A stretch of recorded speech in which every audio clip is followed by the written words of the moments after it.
Hi everyone! This video has been put off and been on hold for an extremely long time. For obvious reasons, once we get into it. I'm doing this little intro to make myself feel a little bit more comfortable. This is the kind of close to final installment of the rogue vlogs that I used to do for LARP. And the reason that I need to finish these is because I have a bunch more LARP videos that I want to do, and I really want these ones done first. So if you don't remember, because it was almost like 2 years ago, last thing that happened was my most edited video of that day. I had the 2 characters, and basically Vax was feeling really bad and Echo was trying to help, and she had finally gotten him to open up, and this was supposed to be the backstory. And it's a very adult level backstory, I suppose. So that's part of the reason why I've been nervous to do it. Also, I kind of wanted some people's help, but that didn't really happen. So we're on our own here, and hopefully this will turn out. Yeah. Also, I can't do guy voices. I apologize. So, my mother is from Thabian House. Thabian? Yeah. I've heard. It's true. It's a brothel. So, that's it. I'm a bastard half-elf. That's my story. I'm not worth anything. I shouldn't be. Especially to you. Oh, Vax. No. You can't help where you come from. That's what Ven used to say. My mom too, actually. But it's funny. She didn't live like that. In my time there, I learned that there are 4 types of women that become prostitutes. The most common probably are those born into it. That line of work, children are bound to be a byproduct. The girls grow up and just do what they know. Boys usually go into crime and end up dead. The second are women forced into it because of circumstances. Orphaned, family needs help, 6 siblings, something like that. They need money. This is how they can get it. Heartbreaking, but not as heartbreaking as the next. Those are the girls that get kidnapped or sold into it. When I was 8, Father brought his 16-year-old daughter there and contracted with my mother to have her be one of the girls. 70% of her earnings went to him. That's terrible. I know. She eventually was able to run away. I hope to something better. There was also 3 men, merchants, that would come every spring with 3 or 4 more captives. The last were those that sought out this as a living. Women with no honor, enjoyed the money, and the men. My mother was that. I don't know where she came from. It was rumored that she might have been the daughter of some minor nobility in Brecca, I don't know. She apparently already had money and jewels where she came from. She and 2 others ran the place. They were similar, and they were the best at it. They could bring in the men like no one else. So, you might have family in Brecca. They wouldn't want me.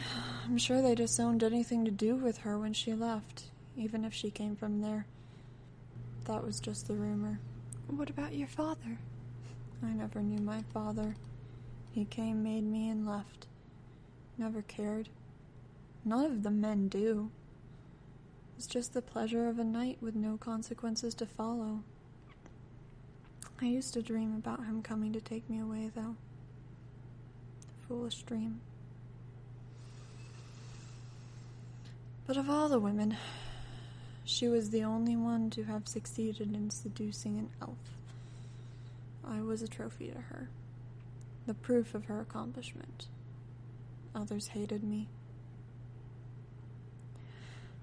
She, my mother, was drunk most nights with fine wine and busy with customers. She didn't know if the others beat me or made me work. Sometimes they made me steal things from guests or just people off the street. They took everything I got and still punished me, whether I failed or not. Guess it's good I learned how to take hits and how to hide. Got really good at working too. Well, sort of. And how to move without detection, stealing. Strange skills we learn, huh? That's not something to be proud of. Well, I'm not proud of it. It wasn't that way forever, though. Around 10, I got too strong to be pushed around. But honestly, words hurt more. They would call me freak, inhuman, say I didn't belong in this world. Remember, I used to go to Mother crying about it, asking if they were right. She gave me wine. She did what? That's probably how this all started, actually. She used alcohol to feel better, so I did too. Honestly, I don't remember the first time I was drunk. Probably 3 or 4, I don't know.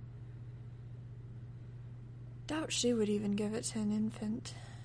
She never did more than wine, though. I started with hard stuff. It's interesting. Elf wine is almost as strong as whiskey because they have a natural high tolerance. So, I needed whiskey to get drunk. That's why you don't have to worry about this now. This is just wine, so it's no problem. Still, I know it doesn't help. Makes things worse more often than not. Did, and it has. But she told me I couldn't change where I came from, and said just have a drink and relax. Do you hate her? Yeah. But not for that. Honestly, hate my father more. She at least made sure I was fed and clothed. I wish it was for a different reason, but she did love me because I was her prize. I'm so sorry. There's no reason for that. This is what I am, and it's over now. So, how did you get out of it? I thought you were a king's courier. Vendergeist, high courier for the king. I never completely understood him. I was 12 when I picked him out. Fine clothes, dignified walk.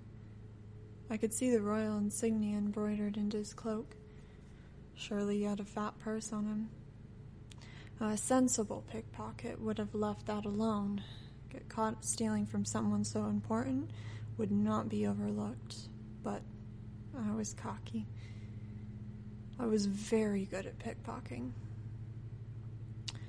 Then he was also aware of everything that was around him.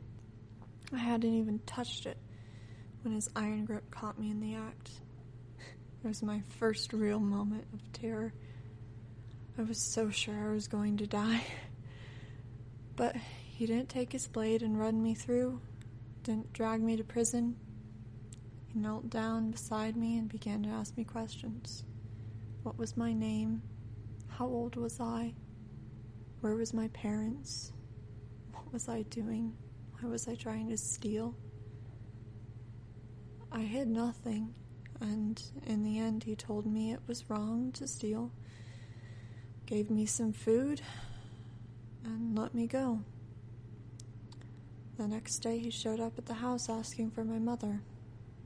Again, I was terrified. I assumed the worst, that he came to get payment from my mother for my error. He wasn't that type, though. An hour later, I was called for, and he was there. She told me I was to go with him, that he apparently saw potential in me and decided to take me on as an apprentice. It was a grace. I didn't know it at the time.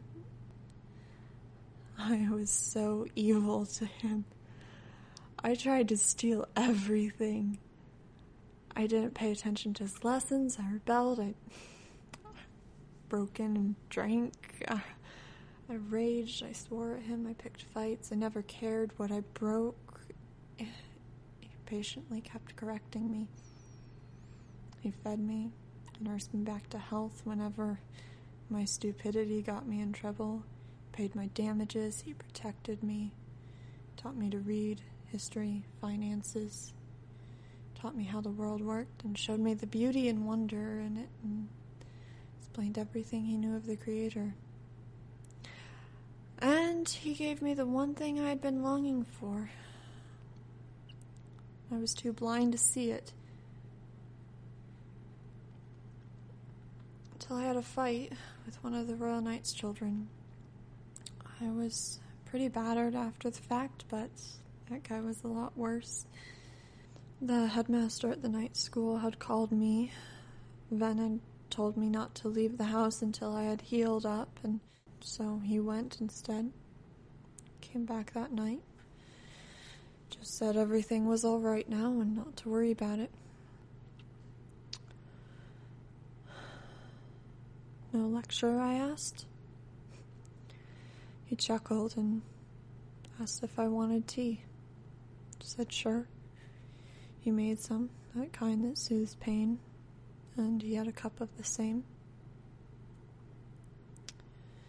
He was tired. That was normal, but he was also sore.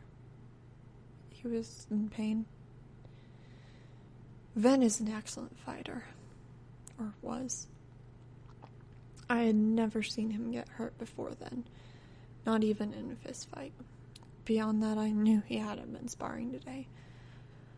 I asked him what was wrong. He said nothing. I told him I could tell he was hurt. He said not to worry about it. I asked what happened. He didn't want to say, but I kept pressing and eventually found out that he had been whipped. 15 lashes was what they decided I should have for my punishment. Ven argued that I was already hurt. They would not be deterred. So he negotiated and took my place. I could not believe it.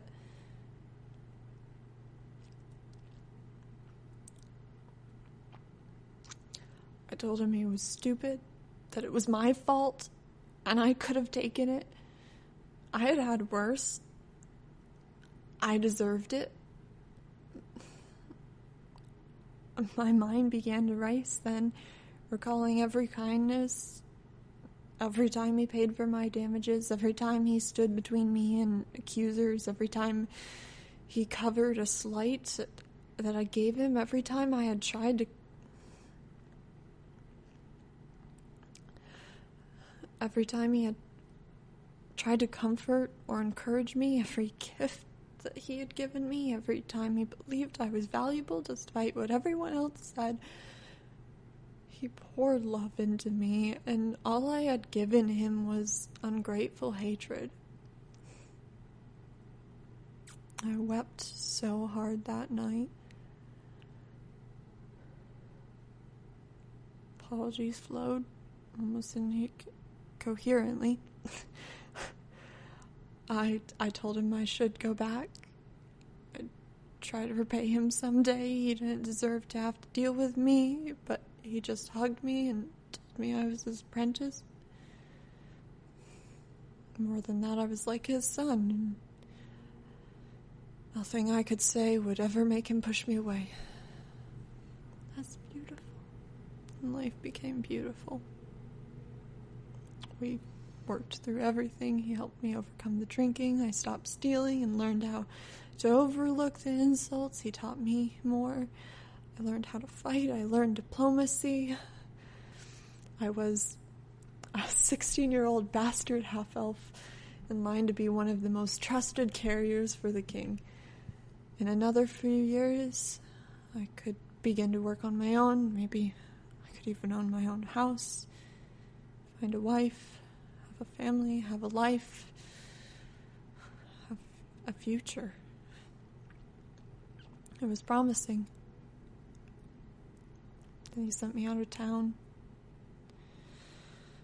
Delivery by myself. And when I came back, the entire royal family had been murdered, along with anyone who faithfully served them. I was devastated. I went to the first tavern I could and drank until I couldn't see straight. I wanted to be numb and not hurt. Went back to stealing. All this hard work gone because I'm not worth the time, Echo. You found me and you know the rest. Yeah. And then you helped me.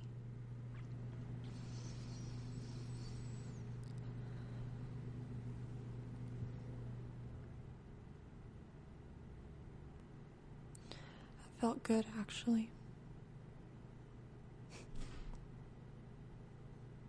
I guard my past so ferociously. It's kind of nice to tell somebody before I die.